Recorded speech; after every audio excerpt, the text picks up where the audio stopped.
All right, guys, we're back with another hat format finals at Epic Cards and Games. In Hearst, Texas, we got Josh on the left playing Lightsworn Ruler versus Robert on the right playing Curry Bandit Artifact Trap Trick. So it looks like Robert refused to give Josh the fist bump. Ooh. All right, so Josh summons Jane and passes Mills JD and Zephyros. And let's see what Robert has. So he's going to start out by activating Upstart. Yeah, Upstart. That sounds kind of... Oh. Summons Curry Bandit. Yeah, so he's...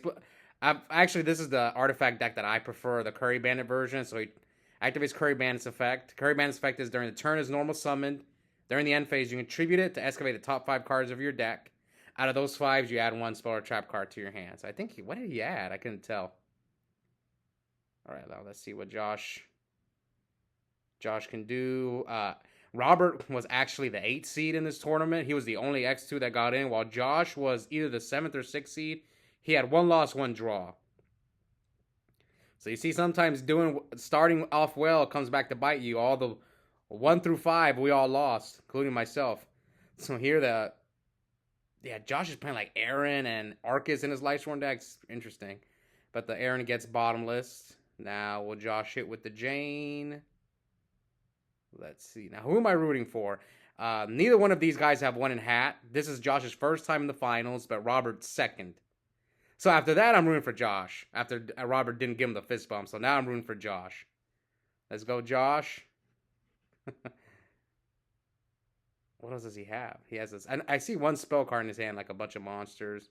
So he decides just to attack, and Robert activates Artifact Sanctum, which special summons an artifact from his deck. And Moral Attack, when it's special summoned during your opponent's turn, pop a face-up card your opponent controls. It does not target, so he gets rid of the Jane.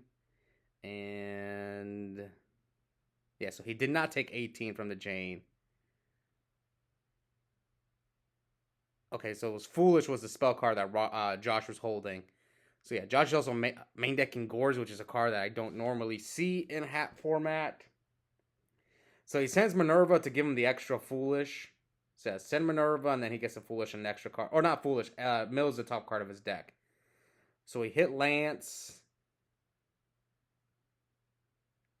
I wish we had Lance in Edison format. That card would be so good against so many decks. Robert hits him for 21. Josh drops the Gores. And what did he use on the Gores? Oh, Warning. Yes, he saw him warning the Gores. Yeah, well, that's the beauty about Warning. You can stop Gores. Unlike Oppression.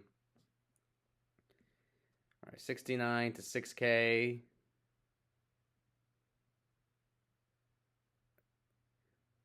I remember I lost that to Robert in top 4 of this tournament. I was just dead tired. I didn't even care. I was like, I'm so tired. Just beat me already. Okay, so here, Josh activates Soul Charge. Soul Charge. And looks like Robert's going to chain DD Crow. Banish to Minerva, so now he's only going to get 2 monsters off the Soul Charge, including Jane and Gore, so Josh's going to take 2,000. Soul Charge says target any number of monsters in your graveyard, special summon them, and if you do, you take 1,000 for each. So he takes 1,000 for the Jane. So he uses Zephyros' graveyard effect to special summon itself by returning a face-up card you control to your hand, and then you take 400 damage. So now he can make a rank 4. Checking Robert's grave. I don't know, this match looks a little bit more blurrier than normal. Maybe something's wrong with my camera. I don't know. But let's see what Josh decides to make here. Will it go 101, a black ship? I think 101's kind of the safe choice. But we'll see. Again, Josh does have 4 wins on the channel, but they all came in Edison format.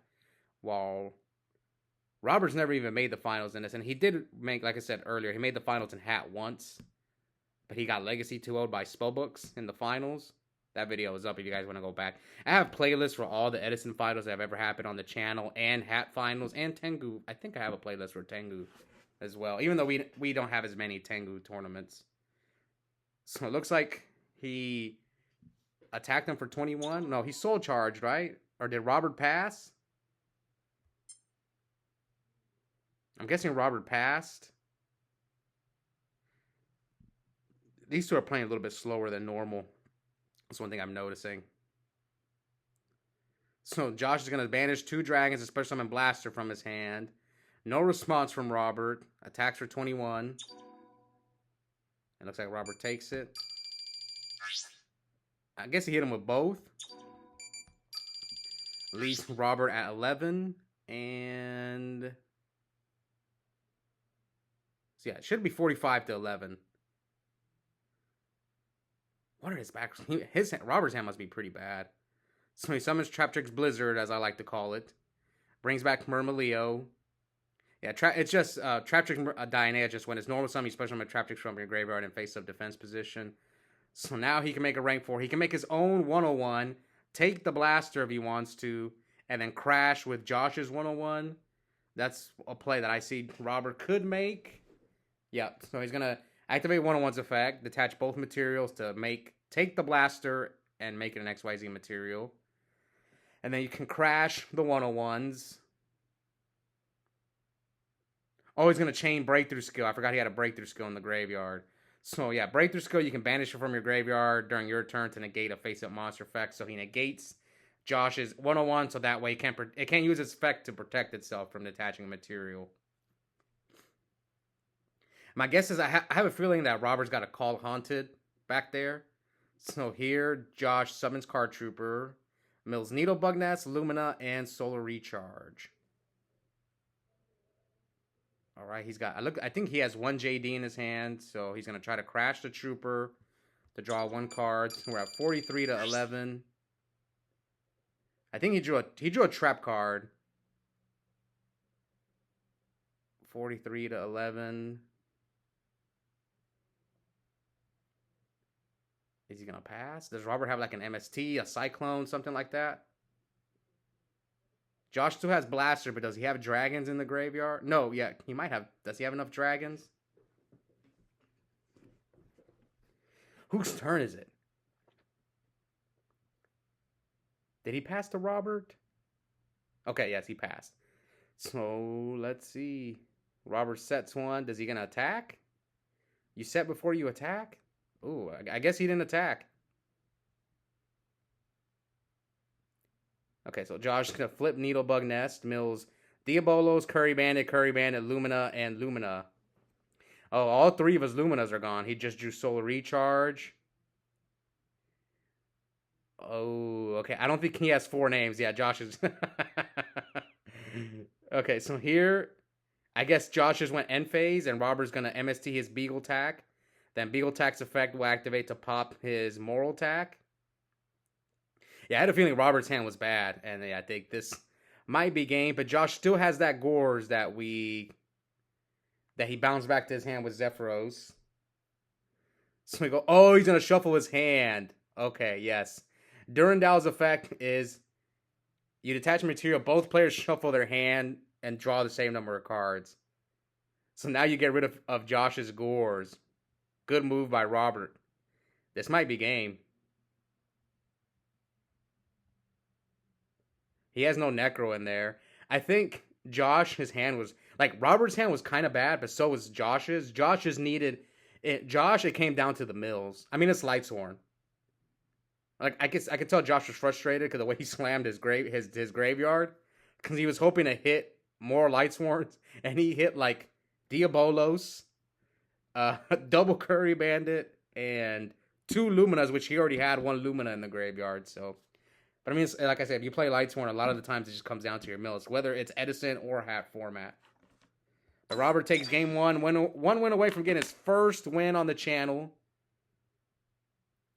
Well, again, Josh already has 4 in Edison, but he still... 5 would put him up there. And okay, so here, Josh foolishes Raiden, summons Lumina, discards Eclipse Wyvern. Eclipse Wyvern, when it's sent to the graveyard, you banish a level 7 or higher light or dark dragon. And if Eclipse Wyvern gets banished, you add that card to your hand. So now he's going to use Raiden's effect to mill the top 2 cards. Synchros for 7 with Lumina and Might and... what am I saying? With Lumina and Raiden, he's probably going to synchro summon Michael. Maybe? Yeah, here he has it on top. That card is so good. Or he might just leave him up and just mill a bunch of cards as well. Yep, he's going to mill. Mills 3, activates, he mills a Minerva, that gives him an extra mill, then mills 2, and passes. Let's see how Robert opens. Robert summons Traptrix Stratos or Traptrix Murmileo. So it's just searches bottomless, basically, and Traptrix Trap Hole Nightmare and a few other cards. Maybe Robert sided in Deep Dark Trap Hole as well. So here comes Duality, reveals Compulse, Ignition, and DD Crow. And this match, on which one do you want? Do you want the Crow? Do you want the Ignition? Depends on the rest of your hand. I don't think you really want Compulse. I mean, Compulse is okay. You can compulse Michael. You can compulse any Synchro that Josh decides to make. So it's not bad, but I think he's going to take the Crow. Yep. Because a lot of the times his Lightsworn Ruler deck, they only play like one copy of certain Lightsworns. So yeah, sometimes you can stop them from getting 4 Lightsworns in the grave. Or you can chain it to a Dragon Ruler effect. So here, Robert attacks over Lumina for 600. So we're at 74 to 8,000. Now Robert sets 4 and passes back to Josh. Activates Raiden. I think one of the last hat tournaments I uploaded, the finals was the 8 seed versus the 7 seed. Oh, Josh was, so this is actually the second tournament in a row where we had the 8 seed and the 7 seed play in the finals. Josh, now that I remember, I think he was the 7 seed because he might have been the 6 seed. I can't remember. This was like almost a week ago. But I'm almost positive he was the 7 seed. Yeah, I think he was the 7 seed because he beat Jimmy, and I'm pretty sure Jimmy was the 2 seed. So here comes a Soul Charge, and Robert chains the Crow. So he gets Lumina and Minerva. Josh is going to take 2,000 from the Soul Charge. So we're at 54 to 8,000. So what are Josh's plays now? He has Lumina. He has Minerva. He has Raiden. So he can make a Michael. He can make a Black Rose. He might just go for the Black Rose and try to bomb the field. You know he has Bottomless, so he's going to Blackhorn. Yeah, you can't play around Blackhorn. Yeah, Blackhorn's really good against Lightsworn. Just negate Judgment Dragon. Maybe I should side that card in Edison. Nah, you can't side that card in Edison. It's a way different Lightsworn deck. They don't really rely on JD as much as this deck does. This deck relies on JD and Michael. It's way different. All right, so here it looks like Josh is gonna Bottomless. Try to Bottomless the Blaster. Josh chains Lance. Synchros with the Blaster and the Minerva for Leo. Leo's from a 3,100 attack monster that can only be targeted during your main phase 2. So we're at 54 to 8,000.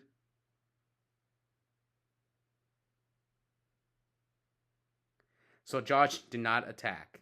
Now Robert sets 2. Now I'm going to tell you guys why Josh did not attack. The reason Josh did not attack is because he forgot that Moral Attack doesn't target. I say it every video. Destroy a face-up card, and it does not target. But again, I'm going to cut Josh some slack. If you guys watch my top 4 match against Robert, I missed one, and I don't think I played well. I was dead tired, and I think what's funny is all 4 of the players who made top 4 was me, Josh, Robert, and Donnell. We all also played in the Edison tournament the same day, so we were all just dead tired. It's a lot of Yu-Gi-Oh! In the, like, from 2 p.m. till midnight, so in a 10-hour stretch, this is like, it's a lot of rounds.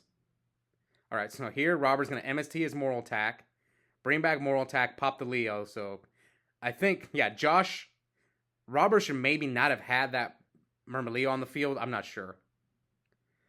Anyway, so he passes to Robert. Robert draws. So we're at 54 to 8,000. Attack for 16. Attack for 21. That's 37. So we're at 17 to 8,000. Now Robert's got another back row.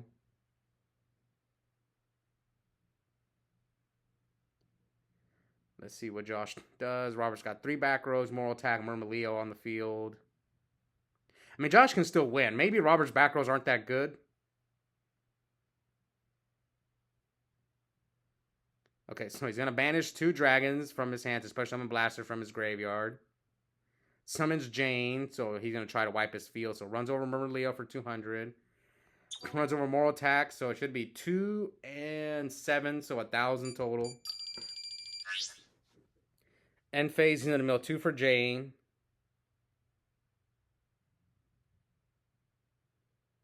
Okay, Robert's got call, so he's gonna call him during the end phase, bring back Moral Attack, pop the Jane and not the Blaster. Probably because he knows Blaster's gonna go back to his hand during the end phase. So Josh is gonna activate Needlebug Nest during the end phase. Yes, so those guys who may not know, all the Dragon Rulers return to your hand during your opponent's end phase if they were special summoned. If you normal summon them, they won't. Something I forgot about.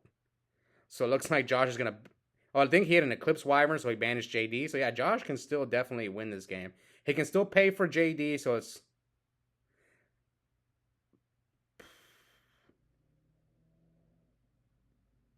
Josh looking for... Come on, Josh, I'm rooting for you because Robert didn't give you that fist bump at the beginning of the match.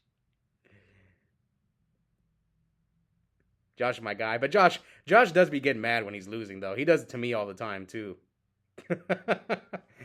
All right, so Josh drops the JD. Let's see if Robert has a response to this Judgment Dragon summon.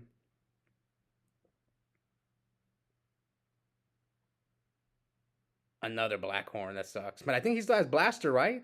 Can't you just summon Blaster, get the other JD? Yeah. Banish the JD, banish the Eclipse, bring out Blaster or Tempest. Oh, Robert chains Maxi, so... Yeah, Maxi's a hand trap quick effect. You can send it from your hand to the graveyard for the rest of the turn. Each time your opponent special summons a monster, you draw 1 card. So Josh has like DD Crow, JD. Doesn't he have Blaster? Okay, it makes sense to summon the Tempest. You don't want to summon the Blaster from your hand. Now, do you drop JD or do you hold it? So it looks like he's going to drop the JD. Oh, he forgot to draw. He needs to draw for Maxi. All right, 3, so he takes 34. Oh, so when he chose to mill, he used the Trap Hole Nightmare. Okay, he remembered to draw. All right, I thought they forgot, but I think he remembered it a little bit later. So it should be 1735. So Josh played around Trap Hole Nightmare there, but you still use it whenever they try to mill on the mandatory effect. All right, so now Robert sets a monster. The Tempest goes back to Josh's hand. So we know Josh's hand is kind of bad. He's got Blaster, Tempest, DD Crow, but he can summon one of the Dragon Rulers by banishing the JD in his graveyard and another... Does he have another dragon? I think he has a Diabolos in there. He has JD. He might have to banish from his hand. Yep. He's going to have to banish JD and Tempest. Josh is running out of resources. All his JDs are gone. I don't think he can get out of this. And he's so low. End phase, Ignition. Why Fiend Comedian in this matchup? Josh, come on, man. We need to work on your side deck. Fiend Comedian? I get it. You want to mill, but... I don't know. I've never, ever liked that card, Fiend Comedian. So he passes to Robert. Oh, wow. Top deck Soul Charge. Soul Charge. But he's at 35, so the most he can pay for is 3. So, okay, that Crow might save him. So now he's going to get Moral Attack and Murmileo. So he's only going to pay 2,000. So we're at 15 to 17. So he bounces back the Blaster. So he summons Raiden. He needs to hit off this Raiden. Something. Oh, he's going to Breakthrough Skill Raiden. Ooh, so now just hit over the Moral Attack. And passes. All right. Can Robert get out of this one? Sets a back row. This has been a good game. This second game's been good. Josh activates Raiden's effect, mills Emptiness and Curry Bandit, so no dragons. Attacks the Murmileo. But Robert ignitions his Beagle Talk. Okay, that might be it, man. Yeah, I think that's it. He's going to Beagle Attack, pop his Moral Attack. He drew Emptiness. And, yep, Josh picks up his card. So, congrats to Robert getting his first win on the channel. beats Josh, even though he's being a jerk and didn't offer him the fist bump in the beginning. Come on, Robert. Why you gotta be like that, man? I don't know. But hope you guys enjoyed the match. And also check out the link in the description. I have a coupon code for 5% off Yu-Gi-Oh! Singles and product at Epic Cards and Games. The code is my first and last name, Oscar Zelaya, one word, all caps. Yep, I'll see everyone next time. Bye.